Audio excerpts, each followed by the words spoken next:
Sebab perilaku manusia itu terbagi dua secara global. Ada yang berperilaku dengan akhlak, ada yang berperilaku dengan tabiat. Ketika manusia berperilaku akhlak, maka kehidupannya akan mengadopsi dari perilaku Rasulullah Shallallahu Alaihi Wasallam. Tetapi kalau mereka manusia berperilakunya tabiat, itu mengadopsi dari perilaku hewan. Nauzubillah. Makanya hampir sama antara akhlak dengan tabiat. Makna lugawinya dua-duanya perilaku, serupa tapi tak sama.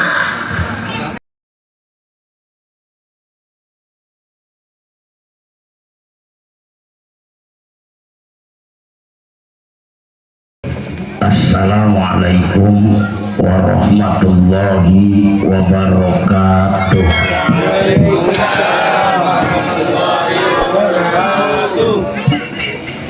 Alhamdulillahilladzi ja'alana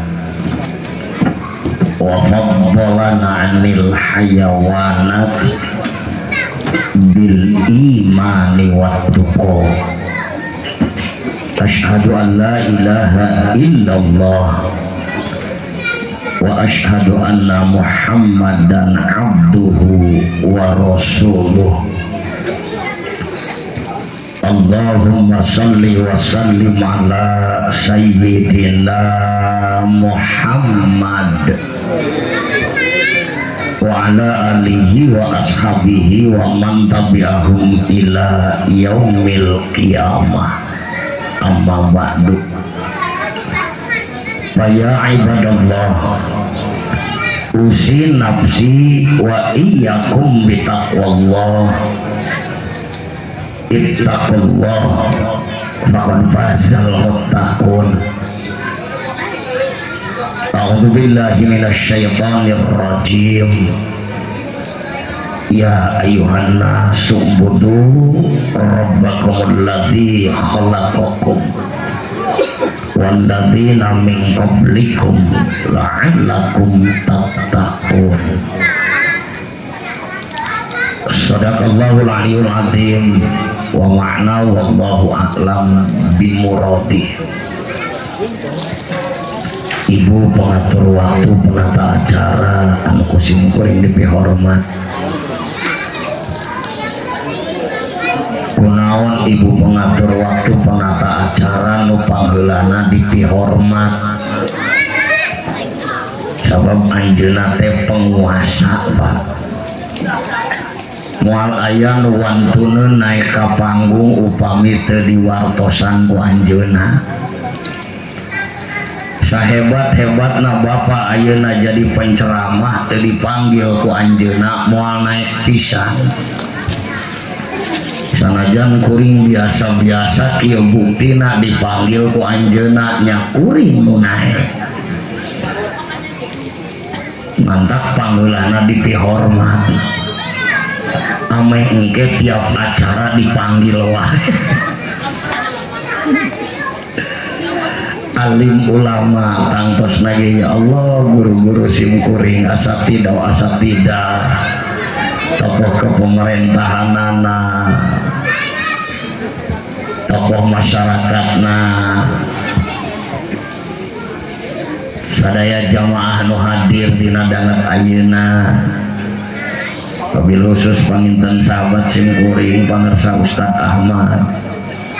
Tiba heula sok babarengan kabanjiran di PMI. Mantap ayeuna al muhajirin ka dieu hijrah. Dari ditu kabanjiran wae. Pangarsa Pak Uscup, mana Pak Uscup? Alhamdulillah, Pak As nyarondongnya sadayana alhamdulillah. Mudah-mudahan urang sadayana salamina aya dina rahmat oge aya dina berkahna Allah Subhanahu wa taala. Sabadana urang muji ka Zat nu Maha Suci, muja ka Zat nu Maha Kawasa, tantosna syukur ka Zat nu Maha Ghafur. Tina sanes kanten rupi-rupi kanikmatanana nu atos nu nuju bahkan nu akan datang. Mudah-mudahan orang sadayana di paparinan kakiatan kanggo nasorupkeun atanapi ngagunakeun sadaya kanikmatan mendongkap ti Allah di jalan nu leres-leres dipikarido ku Gusti Allah. Malah mandar orang sadayana ngengingkeun kabagjaan dunia parat dulikeun ka alam akhirat. Rahmat dan salam Allah semoga senantiasa Allah limpah dan curahkan pada Nabi kita, Nabi besar Muhammad Sallallahu Alaihi Wasallam, pada keluarganya, sahabatnya, dan tentunya seluruh umatnya hingga yaumil kiamah. Wabil khusus kita beserta keluarga mudah-mudahan jadi umatnya yang senantiasa mutabaah kepadanya, umatnya yang mengakui sekaligus yang diakui, umatnya yang mendapatkan syafaatul ujma, syafaat dunia, syafaat akhirat. Amin ya Allah ya rabbal alamin. Jamaah rahimakumullah, ini kayaknya bahasanya dicampur sama Sunda ya, mohon maaf banget, mohon maaf, karena saya sendiri ini sebenarnya pulang kampung. Orang tua saya aslinya orang sini juga Pak, orang Pawarengan, makanya beliau saat ini pengen ikut, katanya kali aja ketemu dengan keluarganya. Subhanallah. Jadi sok ingat kabaheula, jadi we bahasa Sunda gitu. Allahu Rabbi. Tapi insya Allah tidak mengurangi rasa hormat saya pada jamaah semua. Wabil khusus ibu-ibu, alhamdulillah ibu-ibu pengajian dimanapun paling banyak yang hadir ibu-ibu. Ibu-ibu kalau pengajian semangat luar biasa Pak. Jangankan yang dekat, yang jauh juga ibu-ibu mah suka hadir. Kalau di kampung saya agak jauh hadiran ibu-ibu saking semangatnya pakai totot. Di sini ibu-ibu suka pakai totot. Alhamdulillah. Tapi kalau bapak-bapak sesemangat apapun bapak-bapak dalam pengajian belum pernah saya lihat bapak-bapak pakai totot. Kenapa? Karena bapak-bapak punya hak, punya mobil, punya motor, jadi gak pakai. Ini nih konsennya udah berkurang karena waktunya sudah jam 9:30.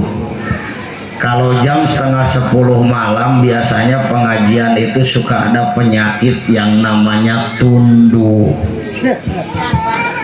Makanya 3 hal apabila dilakukan kurang bermanfaat, kadang-kadang malah tidak bermanfaat. Yang pertama, ketika seseorang meredahar kanu seubeuh.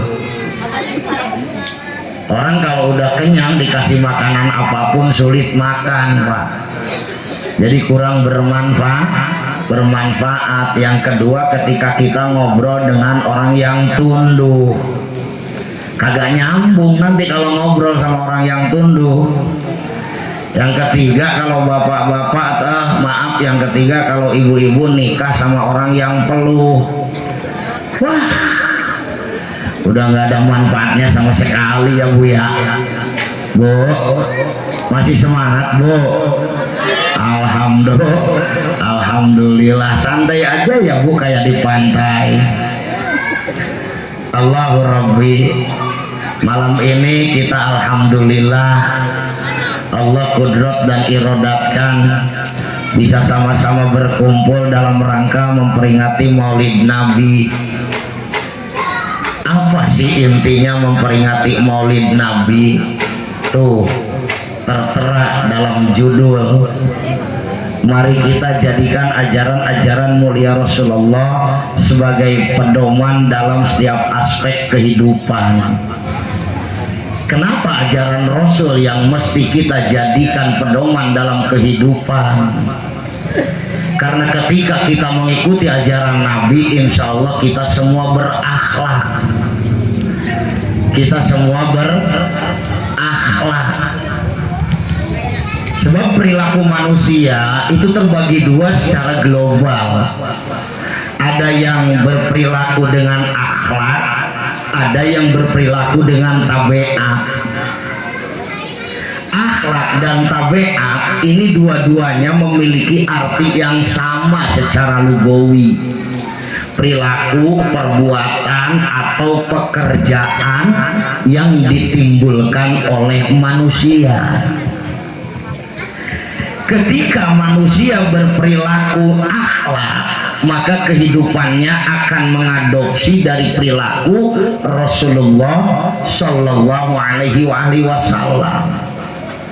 Tetapi kalau mereka manusia berperilakunya tabiat, itu mengadopsi dari perilaku hewan. Nauzubillah. Makanya hampir sama antara akhlak dengan tabiat. Makna lugawinya dua-duanya perilaku, serupa tapi tak sama. Coba kalau kita buktikan, maaf, salah satu contoh kambing, hewan itu salah satu contoh kambing. Kambing suka makan, orang juga suka. Sama kalau bahasa Indonesianya dua-duanya makan, sama. Suka minum, sama suka minum. Suka berkembang biak, sama suka berkembang biak.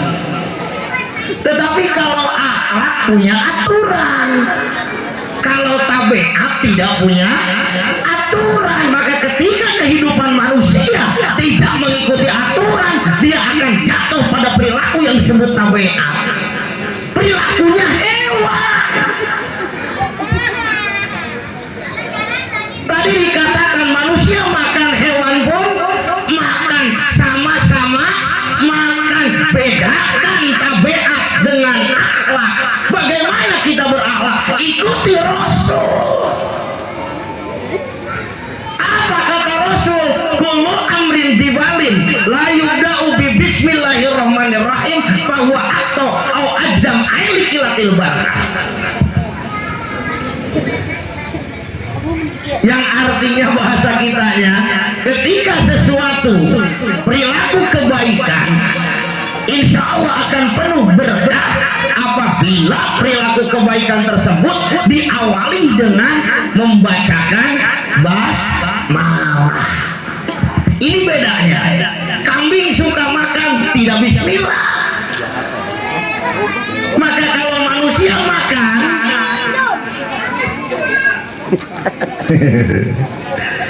tidak diawali dengan bismillah, ya jangan disebut kambing juga sih Pak.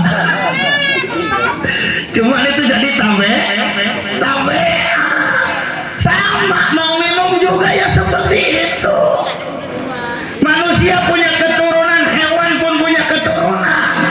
Tapi kalau manusia ingin memiliki keturunan, diperintah sama Rasul, ya ma'syarus sabab man istata'a minkumul ba'a falyatajawwaz. Kalau manusia ingin memiliki keturunan, kata Rasul, hai laki-laki yang berjiwa muda, kalau ingin punya keturunan, kalian menikahlah melalui syariat ajaran Islam. Ada kambing yang daftar ke KUA, orang-ono. Nah kalau manusia tidak melalui proses pernikahan, mohon maaf, udah bukan kambing lagi Pak Ustaz. Sesuatu hal yang lebih besar ketimbang kambing. Laki-laki perempuan bukan mahram, dewasa dua-duanya, tinggal satu rumah, itu dinamakan kumpul. Udah di atas kambing. Makanya kalau ingin mulia, kalau ingin berkah di hadapan Allah, di hadapan sesama manusia, ikuti apa yang menjadi ajaran Rasulullah Sallallahu Alaihi Wasallam. Luar biasa dari pola makan. Kenapa saya awali dari pola makan? Kenapa saya awali dari pola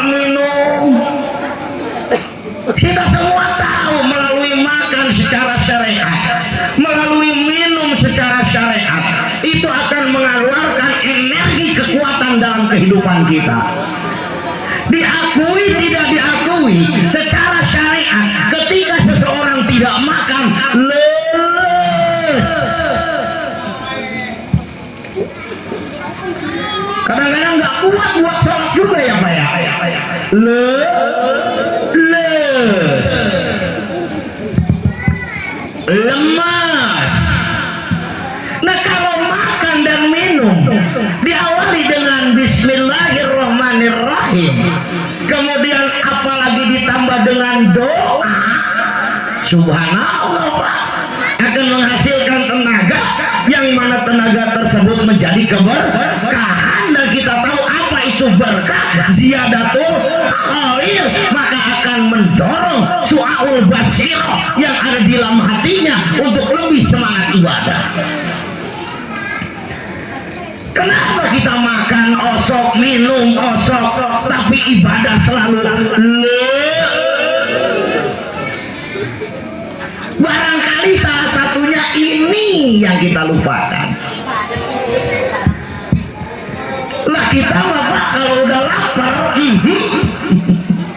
boro-boro bismillah, sambil diri juga nyendok nasi ya langsung dimakan juga.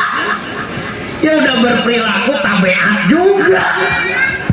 Maka kadang-kadang saya juga ngeri ya Pak ya. Terkadang ada dalam kebanggaan dalam diri kita Bu, dapat undangan tetangga resepsi pernikahan, tempatnya di gedung mewah megah. Kita bangga, baru dapat undangannya aja udah bangga, bilang sama tetangga, dapat undangan gak lo? Gua dapat nih di gedung. Mantap. Datanglah ke gedung, nggak ada kursi-kursi acan, makan singkoloyong atau asembe. Tapi ada kebanggaan dalam diri kita. Gak taunya kita didorong ke arah yang tadinya akhlak menjadi tabiat. Gimana akan ada berkah? Kalau kita ingin berkah, ikuti ajaran Rasul.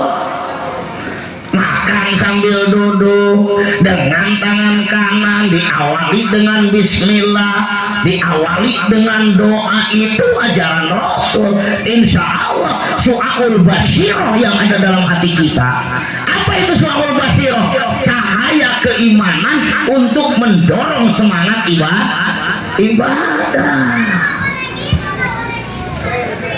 Kan dari dulu juga kita mendengar riwayat Rasul. Siapa yang pernah mendengar riwayat Rasul kalau makan sampai kenyang? Nggak ada Pak. Makanya pola makan harus seperti Rasul kalau memang ingin berkah. Kadang-kadang saya bingung juga, orang rame ngomong soal bid'ah, ini bid'ah, ini bid'ah. Padahal kalau berbicara tentang bid'ah, hampir semua manusia bid'ah. Halo? Hampir semua umat Islam bid'ah Pak, kalau kita boleh bicara. Kenapa? Kan yang namanya bid'ah sesuatu yang ada di roh, nggak diperbuat sama Rasul, baik diperbuat langsung ataupun dalil takririyah yang diperbuat oleh sahabat yang dibolehkan oleh Rasul. Mana sih hampir mayoritas bid'ah? Yaitu Rasul nggak ada riwayat kalau makan perutnya sampai kenyang. Hanya sebatas menghilangkan rasa lapar. Nggak boleh juga Pak, makan kekenyangan nggak boleh juga. Sampai kenyang aja derajatnya makruh karena tidak dilakukan oleh Rasul. Kenapa? Jelas kita rasakan. Orang yang perutnya kenyang insya Allah bukan semangat ibadah, tapi semangat nagoler. Halo? Ini dari pola makan sebetulnya kalau ingin mudah mengikuti jejak langkah Rasul. Kenapa kita susah? Jangankan yang berat, yang mudah pun kita susah. Dari dulu kita mendengar dari guru-guru kita, kalau mau makan, mau aktivitas apapun awali dengan bismillah dari dulu. Tapi pengamalannya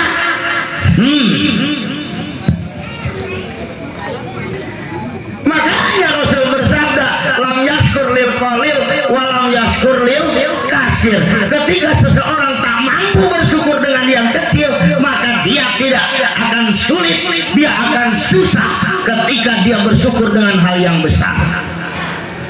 Ketika dia tidak mampu mengamalkan sesuatu yang mudah, maka dia akan berat untuk mengamalkan sesuatu yang susah. Macam bismillah ya geus ararese komoditi tahajud.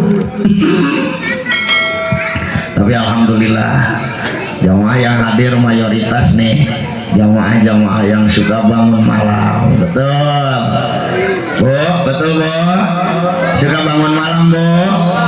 Alhamdulillah. Itu ngapain bangun malam? Pip, habis pipis?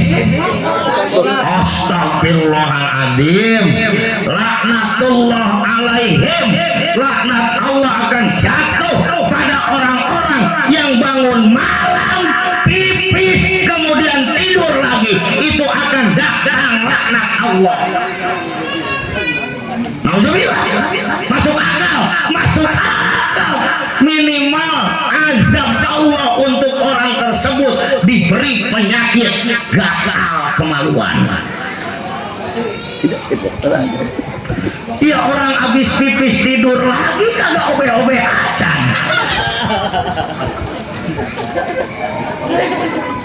Tadi itu kan bangun pipis obe lah.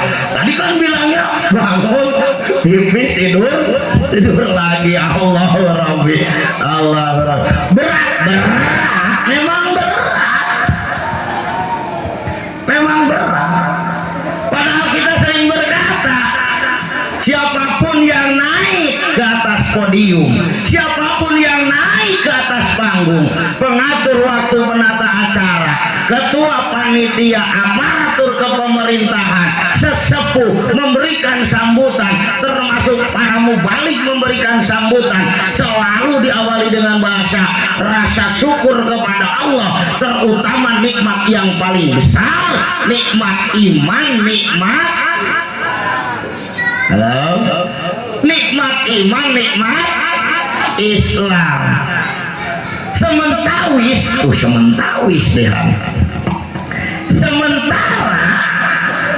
kalau orang Islam itu identiknya dengan sholat.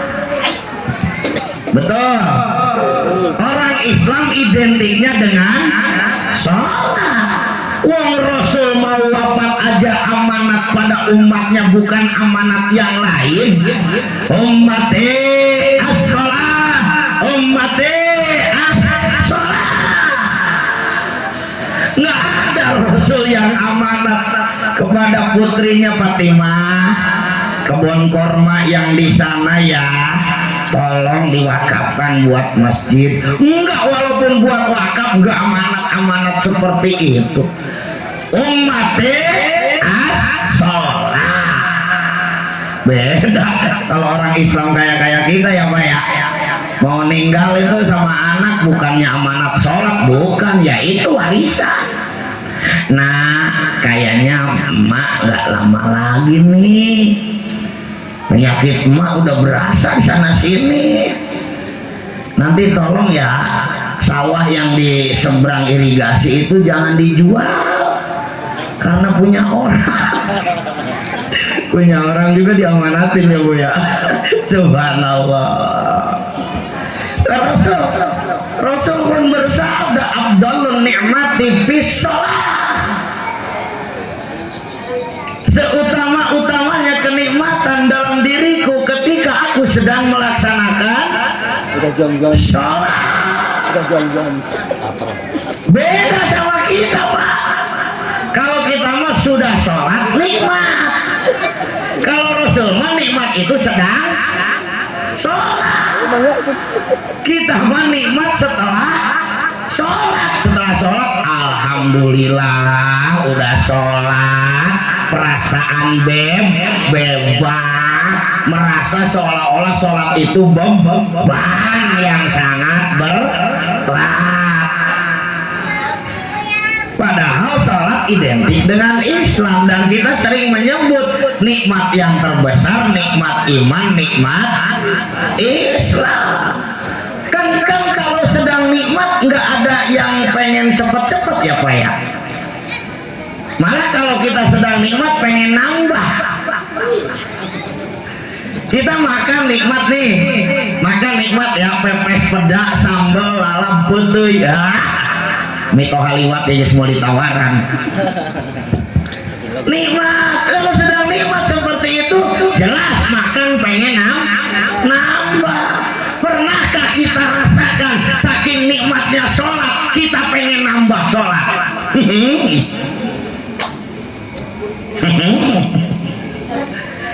Malah kadang-kadang nih kalau musim tarawih bulan Ramadan, kadang-kadang sholat tarawih belum, jadwal imam yang dilihat.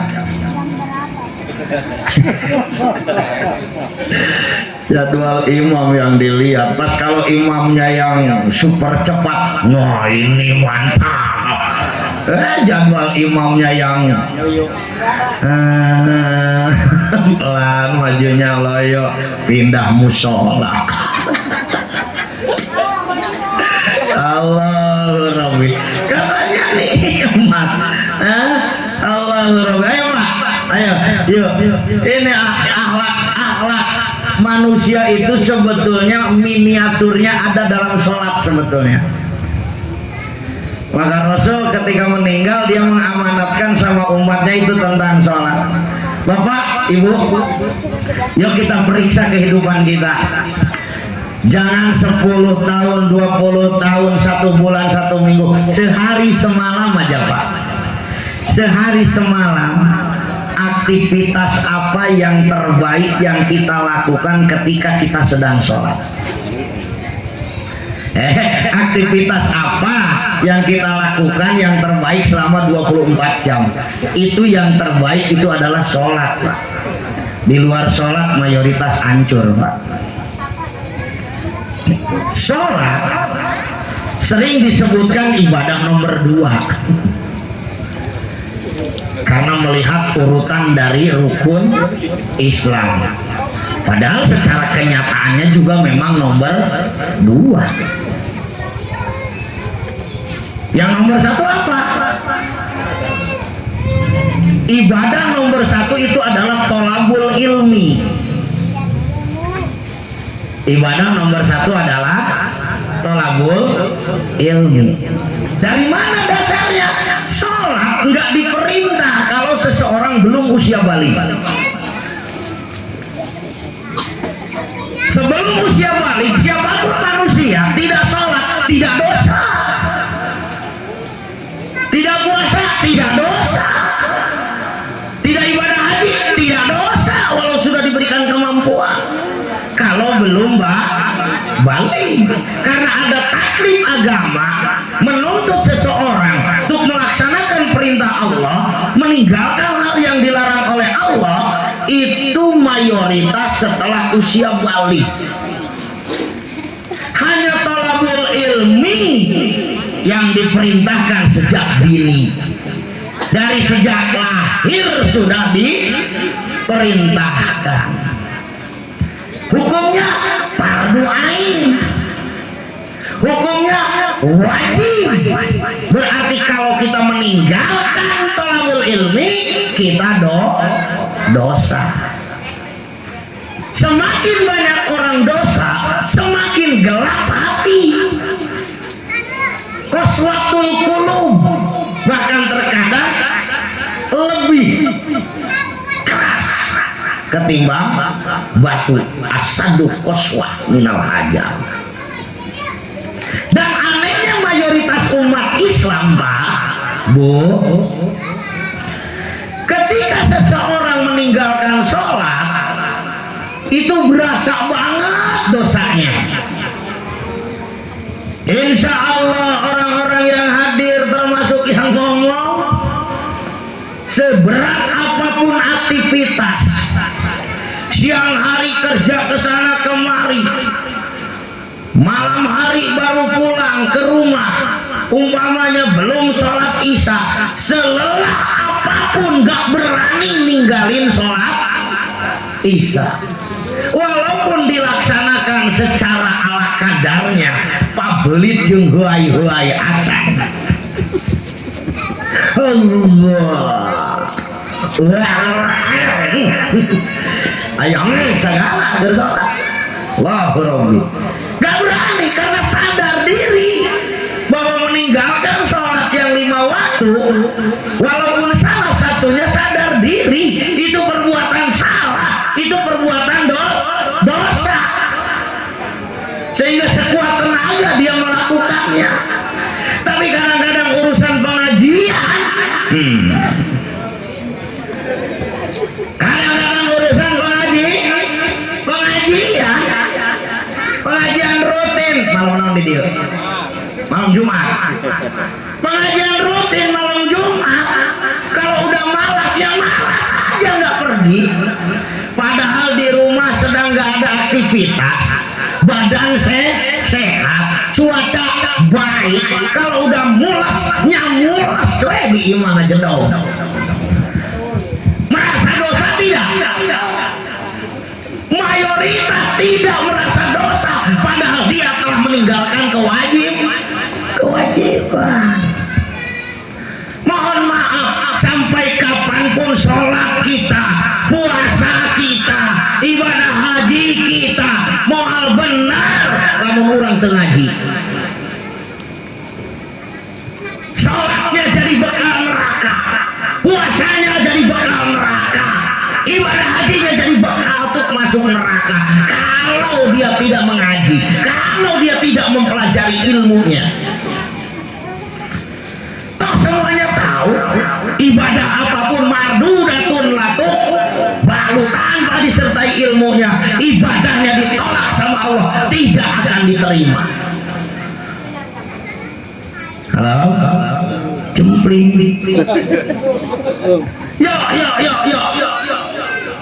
Yuk kita buka.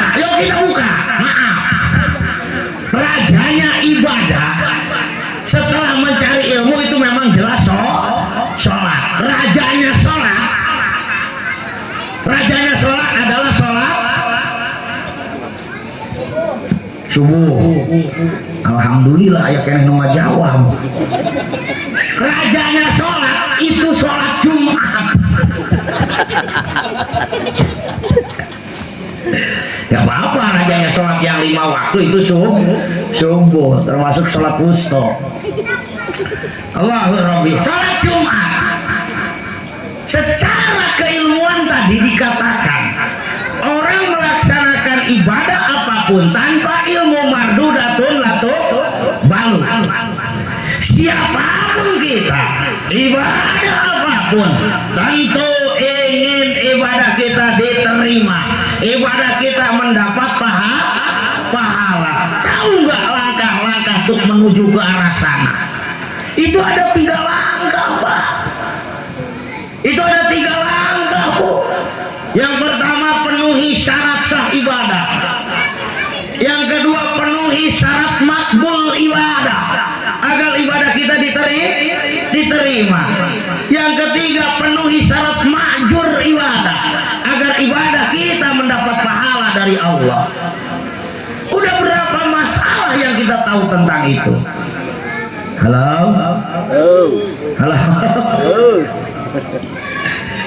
Sholat Jumat, sholat zuhur, sholat asar, sholat apapun itu. Rek batu.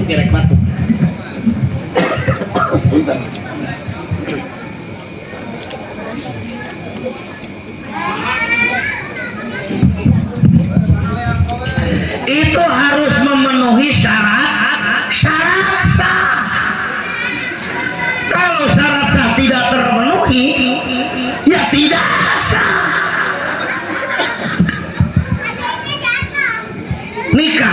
Nikah. Ada yang namanya rukun nikah. Calon pengantin laki-laki, calon pengantin perempuan wali, saksi, ijab, kabul. Saksinya nggak ada, jadi nggak nikahnya. Saksi ada, wali nggak ada. Halo? Saksi ada, wali ada, pengantin laki-laki perempuan ada, ijab kabul papalitut, tetap ke sahabat. Sholat Jumat itu harus juga syarat-syaratnya ada. Kalau tidak memenuhi syarat sah, sholat Jumatnya tidak jadi. Kalau kita tidak tahu ilmunya, jelas kita merasa tidak salah, padahal salah. Yuk kita koreksi. Emang ada berapa syarat sah Jumat?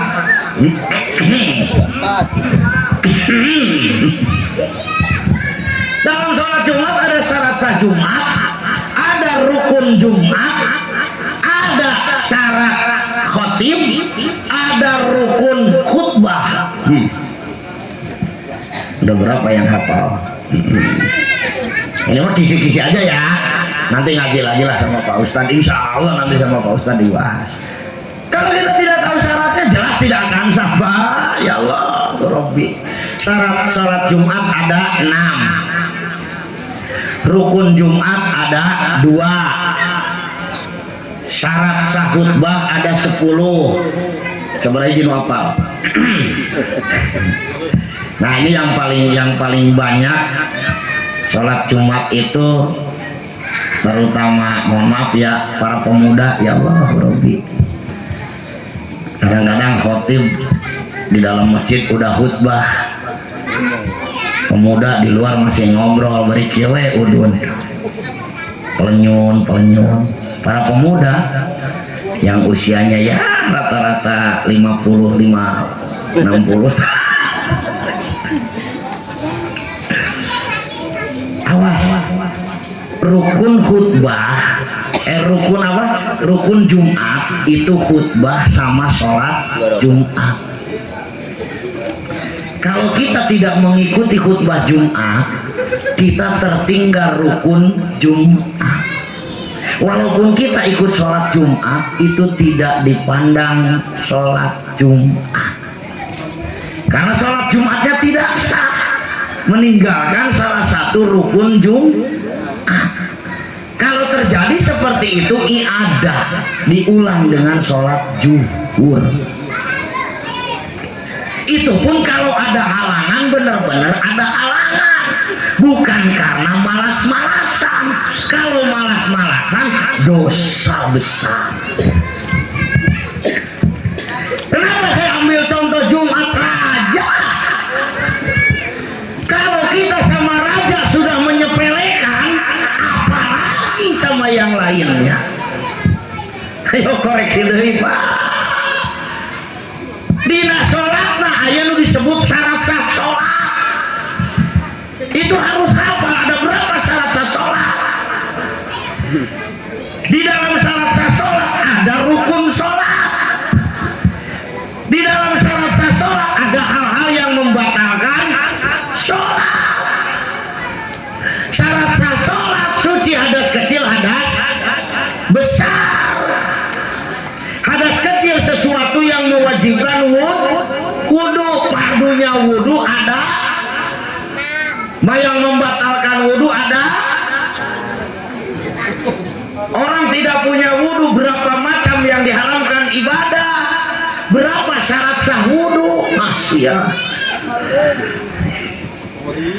Syarat sah wudhu 10, fardu wudhu 6, yang membatalkan 4 jenis ibadah yang diharamkan bagi orang yang tidak punya wudhu. Halo, wudhu nawai geus teu sah komo salat itu kumaha? Pantes salat teh hayang buru-buru. Wah. Yo, koreksi. Ini loh, ketika kita meninggal, ini loh yang pertama ditanya. Ini baru syarat sah, Pak. Syarat saja belum terpenuhi. Gimana mau ibadah diterima? Karena ada syarat makbul. Syarat makbul memenuhi syarat sah. Yang kedua, anta wajah Allah. Sholat hanya niat karena Allah. Makanya orang yang sholat itu ada beberapa tahapan, Pak. Ada yang derajatnya sahur, ada yang derajatnya gofilun, ada yang derajatnya rogibin, ada yang derajatnya abidin, salikin, muridin, muhibin, wasilin, muqarrabin. Ada di mana kita?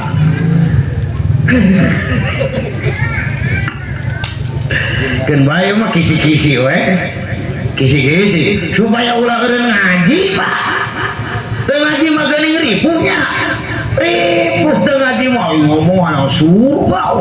Mau babari ka surga. Surga tak semudah membalikan telapak tangan. Ada syarat makjur. Itu baru syarat makbul, Pak.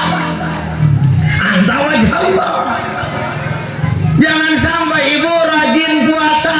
Mau ngapain rajin puasa? Lah biar segala urusan lancar, Ustaz. Emang itu tujuan dalam hatinya. Kalau tujuan dalam hatinya itu maaf, tidak mukhlisin, bukan karena Allah, akankah didapatkan kelancaran kehidupan? Tidak. Ibu kelihatannya ngantuk bu siang-siang gini. Ya semalaman Ustaz ibu nggak tidur. Kenapa? Tahajud Ustaz. Hebat ibu rajin banget. Iya Ustaz doain sekalian. Kenapa? Saya rajin tahajud, anak saya nyalon jadi dewan. Tahajud tujuannya supaya anaknya jadi dewan. Ya Allah, rogibin itu rogibin. Rusak, hancur. Hancur. Tidak akan diterima ibadahnya oleh Allah. Karena ibadah hanya satu tujuan, karena Allah. Yang ketiga, ba'idun minal haram wa subha. Ingin diterima ibadah, jauhkan hal-hal yang diharamkan oleh Allah dan sesuatu yang disubhatkan oleh Allah. Halo, Bapak pernah dengar, Ibu pernah dengar minum setetes yang diharamkan oleh Allah, makan sesuap yang diharamkan oleh Allah, 40 hari 40 malam ibadahnya tidak diterima. Makanya kita ikuti ajaran Rasul biar jauh dari hal yang diharamkan, biar kita jadi orang yang berakhlak, jangan kambing dewai, domba. Ada sekelompok domba nemuin kebun. Tuh domba lapar. Pernahkah domba memetik sesuatu di kebun minta izin sama yang punya kebun? Nggak pernah kan? Nggak pernah kan? Domba. Lah kita juga kadang-kadang gitu. Yang punya rumah kagak ada, mau nyambel gak punya cabai rawit, kebetulan di tetangga di potnya ada, dia yang ngomong minta cabai rawit, mangga cek manehna kene. Halo? Haram. Sebelum dihalalkan sama yang punya, haram dalam perut kita. 40 hari 40 malam ibadah kita tidak diterima. Halo? Ayo Bu, balik deh. Syarat makjur kalau pengen dapat pahala dari Allah, yang harus dilakukan adalah syarat makjur, syarat untuk mendapatkan pahala. Apa syarat yang untuk mendapatkan pahala? La haula wala quwata illa billahil aliyyil azim. Kita sholat jangan merasa kita yang bisa sholat. Kita sujud jangan merasa kita yang bisa sujud, karena kita la haula, tak ada kekuatan, tak ada kemampuan untuk berbuat apapun. Kita sholat pertolongan Allah, kita sujud pertolongan Allah. Yang hebat yang ditolong apa yang menolong? Yang menolong berarti kita mah nggak punya apa-apa. Bagaimana tak biar gampang bisa seperti itu? Bapak sujud, Bu sujud. Anggota sujud ada.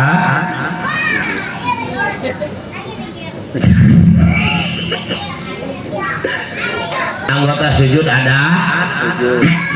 Maaf gitu ya.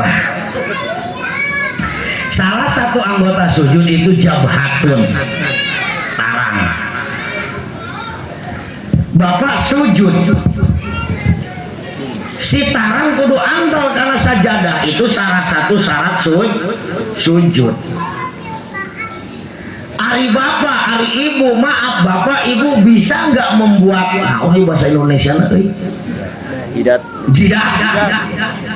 Kalau sidat mah temennya belut.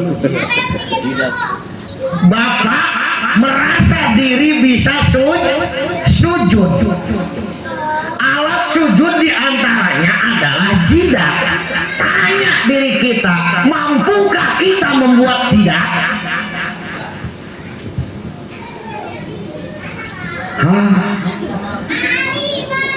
Membuat jidatnya aja nggak mampu, kenapa kita merasa mampu bersujud? Itu semua pertolongan Allah. Kalau seseorang masih mengakui amalannya muasyi dari dirinya bahwa ini adalah perbuatan saya, ini dilakukan oleh saya, ini dikerjakan oleh saya, tak sadar bahwa dia ditolong sama Allah, derajat ibadahnya itu uzub namanya. Ujub penyakit hati. Selama seorang memiliki penyakit hati, gak akan mampu mencapai keikhlasan dalam ibadah. Nadrul a'mali sodirotan anin nafsi goiban anil minnah. Apa yang dia kerjakan seolah-olah dialah yang mampu bekerja, tak sadar bahwa itu semua adalah anugerah Allah. Perlu dipapai. Hesenya bu yang menang surga hese. Oh mantap, tong eureun ngaji. Imah dibere girimis saeutik. Keluar meuna girimis balik deui. Teu tulus ngaji nama. Allahu Rabbi. Padahal yuk diakui tidak diakui, disadari tidak disadari, badan kita sehat, waktu kita leluasa, waktunya pengajian di tempat kita tidak berangkat, kita tidak datang, berdosalah kita karena kita tidak melakukan kewajiban. Kan kadang-kadang ada juga sih yang nanya ibu-ibu, kalau ibu-ibu mah rajin ya, suka nanya sama ustadznya ya. Kalau bapak-bapak mah jarang nanya. Orang bapak-bapak udah pada pinter-pinter. Ustadz, apa-apa? Begitu ya ustadz. Saya mah gak pernah ustadz ke majelis taklim. Emang kenapa bu? Kan rumah saya dekat dengan majelis taklim. Oh iya. Karena dekat kan di rumah juga kedengaran ustaz. Jadi saya nggak perlu ke majelis taklim. Palingan udah deket majelis taklim taranya. Sawareh oknum itu mah oknum. Allahu Rabbi. Nah ustaz, kalau saya ngaji di rumah, dengerin aja di rumah, saya masuk surga nggak ustaz? Oh masuk bu, alhamdulillah, tapi telinganya doang. karena yang ngaji cuma telinganya doang, badannya kan nggak ikut ngaji. Ini langsung ngahulang dah isukna teh geus tarananya deui lain ngaji lain isukna tarananya Allah Rabbi. Ayo balik deh tenang we santai atuh karake jam 9 karake jam 10 leuwih saparapat tenang we nepilah ka jam 12 mah insyaallah. Bapak-bapak jeung ibu-ibu di dieu nepi ka jam 12 lah cari cing abi mah 11 ge balik. Halo, 24 jam dalam kehidupan kita, aktivitas kita yang terbaik yang kita lakukan hanya satu, Bu, ketika kita sedang sholat, titik. Saya gede helm. Mohon maaf, pengajian walaupun nomor 1 lebih hebat ketimbang sholat, karena modal sholat benar itu ngaji. Dalam pengajian, kalau kita sedang mengaji, pernah nggak kita ngobrol waktu ngaji? Halo? Pernah. Kalau sedang sholat ngobrol nggak? Enggak. Hebat ya Bu ya. Kan kalau ngaji mah kadang-kadang pak kencang-kencang Ustaz jeung jamaah pak kencang-kencang kata Allah Rabbi. Itu orang yang ngaji kalau ngobrol batal gak ngajinya? Batal. Paling antara apal-apal. Oh, awas hati-hati. Dalam setiap aktivitas ibadah ada syarat ibadah, ada rukun ibadah, ada yang membatalkan ibadah. Wong sholat aja ada yang membatalkan, ngaji juga ada. Untuk apalin berarti rukun ngaji ada yang ngaji, ada yang ngajar ngaji, ada materi yang dipelajari dalam pengajar itu namanya rukun ngaji. Yang mau ngaji ada, yang ngajar ngaji nggak ada, jadi nggak. Yang ngajar ngaji ada, yang ngaji ada, tapi nggak ada materi, jadi nggak ngaji. Ngobrol ya, batal ngaji, batal. Syarat ngaji, kun aliman, au muta'aliman, au sami'an, au muhibban, walatakun khomisan. Kalau dalam syarat ngaji, jadilah kau seorang pengajar. Pengajar anu ngomongnya mau ngomong. Kalau gak mampu jadi pengajar, jadilah muta'aliman, yang belajar. Orang yang belajar bawa buku, bawa pena, nulis pelajaran apa materi yang disampaikan oleh guru. Ibu kalau di sini pengajian rutin suka bawa buku, bawa pulpen, dicatat. Pas ditanya apa enggak? Tadi ngajar apaan ya? Pas pengajian mah dibuka, sama penyakitnya sama-sama di sana. Pas pengajian dibuka, dicatat, habis ngaji ditutup, dibuka lagi nanti.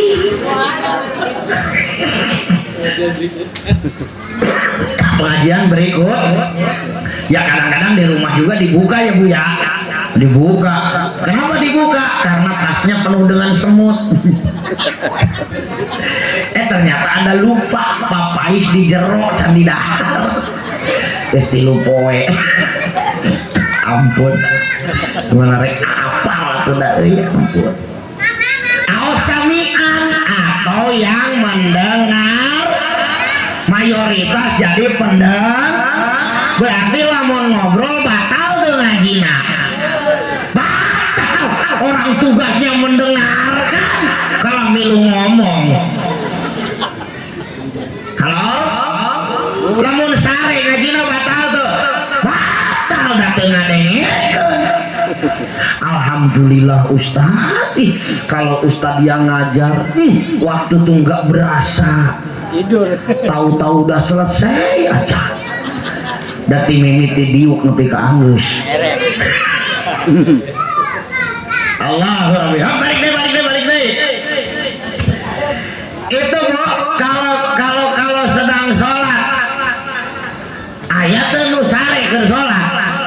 Nggak ada. Tapi kalau ngaji mah ya tadi juga ada ya Pak ya. Ada. Kalau lagi ngaji mah yang ngobrol ada, yang tidur ada, yang makan ada, geus rupa-rupa. Ibu-ibu diukna geus cangegang, geus nyang hunjar, geus ditekuk, geus dendek. Kalau mau pulang dia berdiri, orang pala di atas, dia mah bukan pala yang di atas, pantat yang di atas. Allahu Rabbi. Jadi jelas kehidupan terbaik kita itu ada dalam sholat. Yang paling benar kehidupan itu hanya ada dalam sholat. Ketika kita sedang sholat, tidak ngobrol, tidak tidur, tidak makan, hanya urusan sholat. Walau yang paling benar kita dalam sholat, kita jelas belum merasa benar dalam Bu, Pak.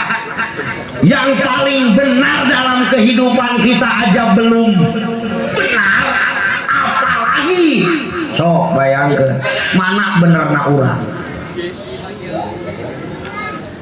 Kapan lagi selagi Allah masih memberikan kesempatan kehidupan kepada kita, yuk kita sama-sama berusaha ikuti apa yang menjadi ajaran Rasul dari yang terkecil sampai yang terbesar, bertahap, penuh dengan keyakinan, penuh dengan keikhlasan.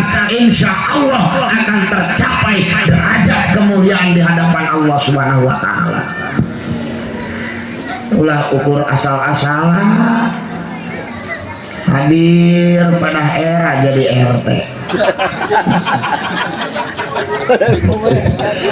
hadir pada era jadi ketua DKM, hadir pada era jadi tokoh masyarakat. Yuk kita hadir karena Allah, kita ibadah karena Allah. Tanamkan dalam hati kita itu ajaran Rasul yang pertama itu karena Allah. Beliau lahir di tanah suci Mekah, periodenya disebut periode jahiliyah, ararodom, bodoh apa? Bodoh tentang ketauhidan, bodoh tentang mengesahkan Allah. Kalau teknologi mah zaman itu juga udah pada hebat. Orang-orang Arab ahli syair, orang-orang Arab ahli lukis, orang-orang Arab ahli perniagaan, orang-orang Arab kaya-kaya pada bunga emas nawai di petian, emas di petian bu orang Arab mabu. Dari orang emas titah naon, titah macul. Mas Jawa. Maaf aja ya, ini mah bercanda ya.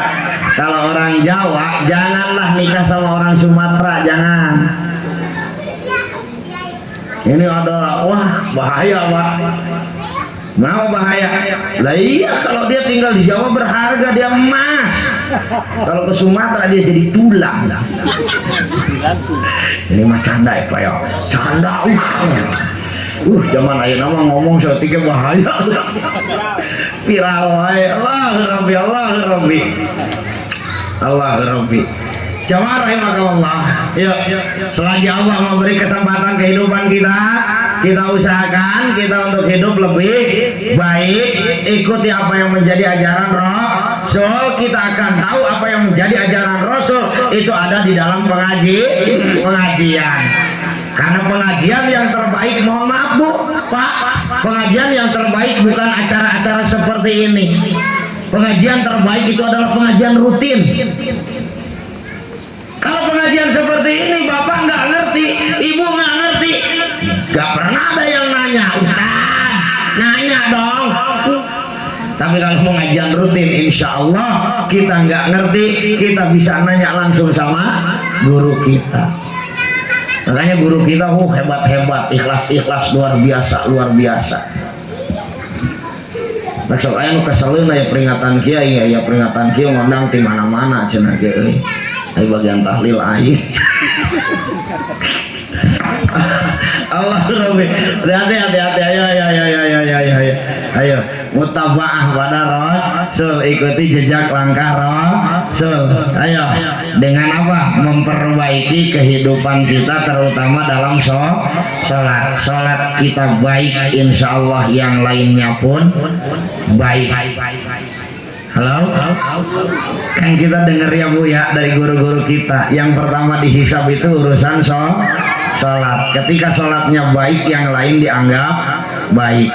Karena ada yang mengatakan keterangan as-sholatu ra'sul khair, bahwa sholat itu adalah pemimpin seluruh kebaikan. Ra'sun ay ra'sun teh sirah, ai sirah teh aya bagian tina mastaka, tina kepala teh wajah. Ketika kita melihat seorang gadis wajahnya cantik, insya Allah yang lainnya akan kebawa cantik, walaupun dampang cokorna rorombehun. Betul? Betul ya Allah, rorombeh. Udah melihat wajah cantik, wow keren. Apa mana tuur loba tutup-tutut. Urut labuh baheula. Ya mah memang. Yuk. Mana itu perbaiki soal. Kita pernah moal anda sih ngajin baca 12 ya. So asal kuat lah.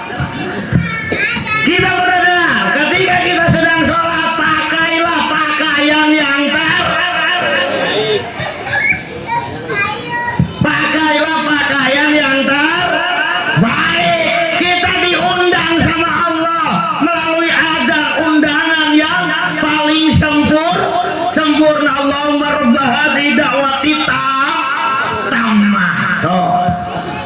Kita menghadap Allah sholat pakai pakaian yang terbaik yang kita miliki, bukan punya tetangga. Bahaya. Ibu bapak diundang sama bapak camat, karena ibu istri bapak menjadi seorang ibu-ibu pekekek teladan.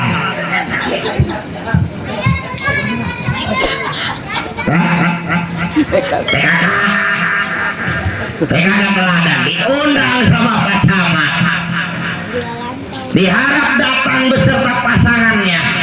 Ibu pakaian rapi, pakaian kebesaran PKK. Suami ibu bareng jeung ibu ke kecamatan pakai kaos oblong. Marah nggak ibu? Marah nggak ibu? Marah bapak. Ngelakuin memalukan, ganti baju yang terbaik. Diundang ku camat ge, urang teh pakai baju yang terbaik karena pakai kaos oblong memalukan. Tapi ketika suami ibu sholat, diundang kununyeun camat pakai kaos oblongnya diantep. Astagfirullahaladzim, astagfirullahaladzim, innalillahi wa inna ilaihi raji'un. Pakai pakaian terbaik, minimal pakaian yang tidak ada coret-coretnya.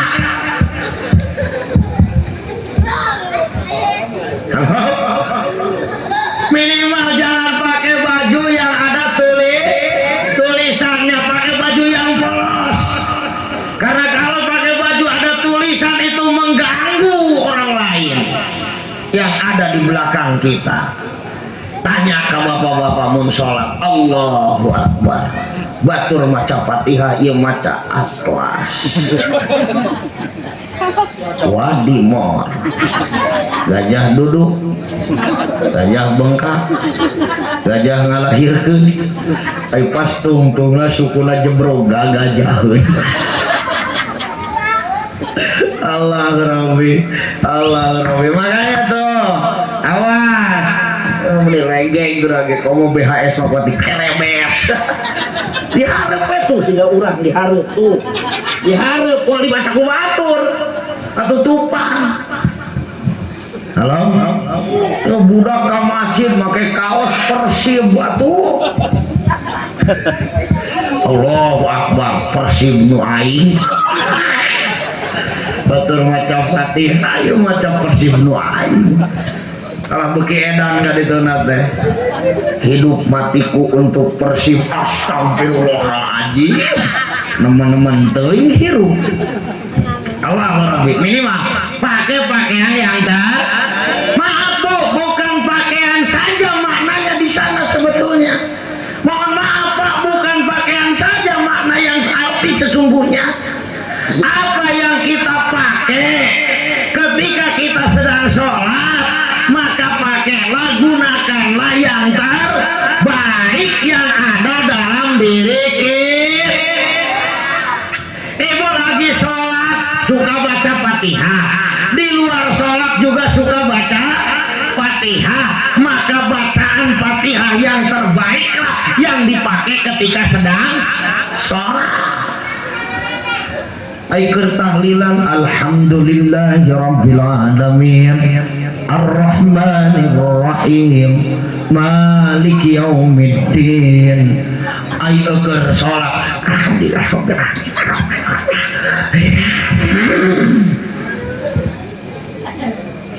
Ibu di luar sholat suka baca sholawat, dalam sholat juga baca, di luar sholat baca tasbih, dalam sholat juga baca. Pakai tasbih terbaik ketika sedang sholat.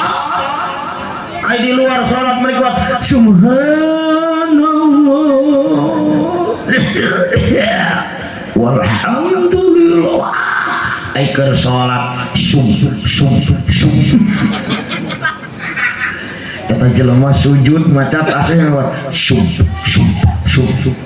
nah pakai yang terbaik. Halo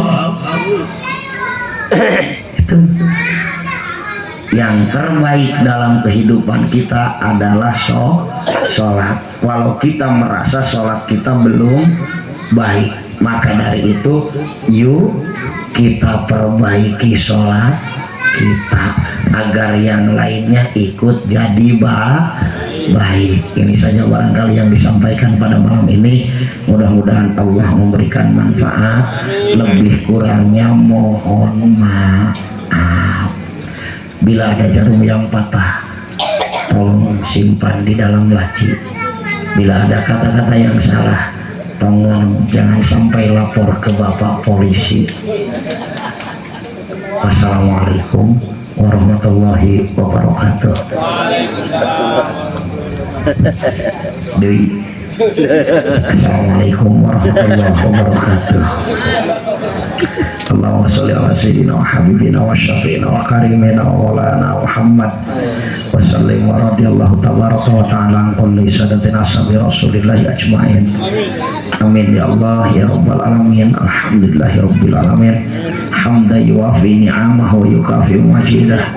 Ya Rabbana lakal hamdu kama yanbaghi li jalali wajhika wa 'azimi sultanik. Allahumma shalli ala sayyidina Muhammadin al-fatih lima ughliqa wal khatimi lima sabaqa nasiril haqqi bil haqqi wal hadi ila siratikal mustaqim wa ala alihi wa sahbihi haqqa qadrihi wa miqdarihil azim. Allahumma inna nas'aluka ilman nafi'an wa rizqan halalan thayyiban wa amalan sholihan mutaqabbala bi rahmatika ya arhamar rahimin. Rabbana ighfir lana dzunubana wa liwalidina warhamhum kama rabbawna shighara wa jami'il muslimina wal muslimat wal mu'minina wal mu'minat al ahya'i minhum wal amwat. Allahumma inna nas'aluka bihaqqi sayyidina Muhammad sallallahu alaihi wa alihi wasallam. Ya Allah ya dal karomah adz-dzahirati mubarakah ya dan ni'mati sabiqati mufarrija ilahana a'tina mulkam milkan azima. Rabbana hablana min azwajina wa dzurriyyatina qurrata a'yun waj'alna lil muttaqina imama. Rabbana atina fid dunya hasanah wa fil akhirati hasanah wa qina adzabannar wa khtim lana bi husnil khotimah wa sallallahu ala sayyidina Muhammadin nabiyil ummi wa ala alihi washabihi wa baraka wa sallam bi fadlika subhana rabbika rabbil izzati amma yasifun wassalamun alal mursalin walhamdulillahi rabbil alamin. Nas'alukal ijabatal mazkurah bi barakati kalamikal qadim. Al-Fatihah. A'udzu billahi minasyaitonir rajim. Bismillahirrahmanirrahim. Alhamdulillahi rabbil alamin. Ar-Rahmanir Rahim. Maliki yaumiddin. Iyyaka na'budu wa iyyaka nasta'in. Ihdinas siratal mustaqim. Shiratal ladzina an'amta 'alaihim ghairil maghdubi 'alaihim waladdallin. Rabbighfir lana. Amin. Gunung Gede ada di Jawa, Gunung Galunggung ada di Tasikmalaya. Tong dipindahkeun berat. Wassalamualaikum warahmatullahi wabarakatuh.